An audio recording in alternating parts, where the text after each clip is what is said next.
Namaste. Hello everyone. Welcome to Shal Gulhati, Shiva and Mysticism for another episode of Monday with Mahadev. It has been the Diwali week and I have done two videos where I talked of Ramji with you. Both were concerning the time when Ramji was building the Ram Setu, the bridge across from India to Lanka.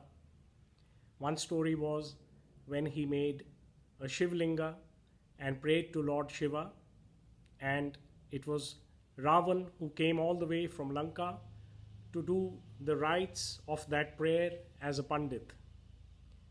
And the other story was also at the same time when Ramji was making the bridge, his Vanar Sena, the army of monkeys, were making a floating bridge from India to Lanka.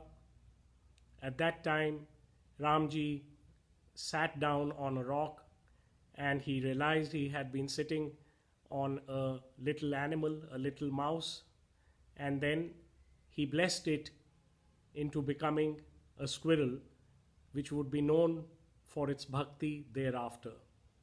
There is yet another story of the same time in the Ramayana, the time of the Ram Setu, and I will share that with you as a bonus for this Diwali week, which has just gone by. And this story is that when the bridge was being built, all the Vanars, all the soldiers, all the monkeys were picking boulders and throwing them into the ocean. At that time, Hanumanji, who was the big, strong warrior of Ramji and very, very loyal to him, his greatest bhakta, he was picking up enormous, really, really big boulders and throwing them in the ocean, and they were floating. So, after a while, when Ramji saw this, he thought that he himself should also throw some boulders into the ocean. And when he did that, he realized that the rock thrown by him, the boulder thrown by him, didn't float, it sank. So he was a little perturbed by this and he tried again, but again it sank.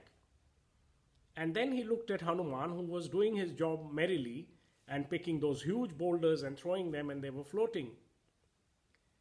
And when he saw that, he asked Hanuman, "What is the reason for this?" So Hanuman said, "What is the reason for what, my lord?" And Ramji asked, "What is the reason that you are throwing a boulder and it is floating, and when I throw one, it does not float, it sinks?" So Hanuman said, "That is because I have written your name on it, my lord, Shri Ram." And Ramji said, "You may have written my name on the boulder and that has enabled it to float according to you. But when I myself am throwing the boulder, it sinks. Why so?" So then Hanumanji told him in all humility, he said, "My lord, that is because I have more faith in you than you currently seem to have in yourself." And this was because at that point, Ramji was very vexed, he was very troubled because Ravan had abducted his wife and he had to go back, fight a war and get her back.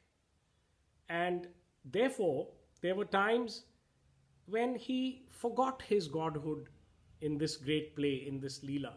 He forgot his divine consciousness. Although in the absolute, the consciousness, divine consciousness is always there, and an avatar of God like Ramji always remembers that.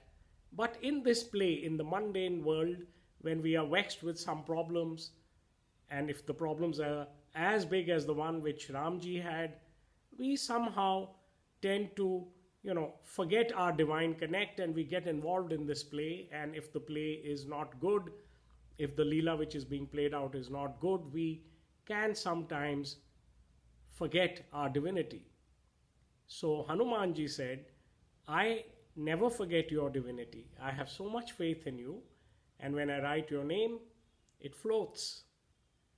So after that, Ramji sat down in contemplation and he remembered his divine self and picked up the boulder and smiled and put it in the ocean and it floated.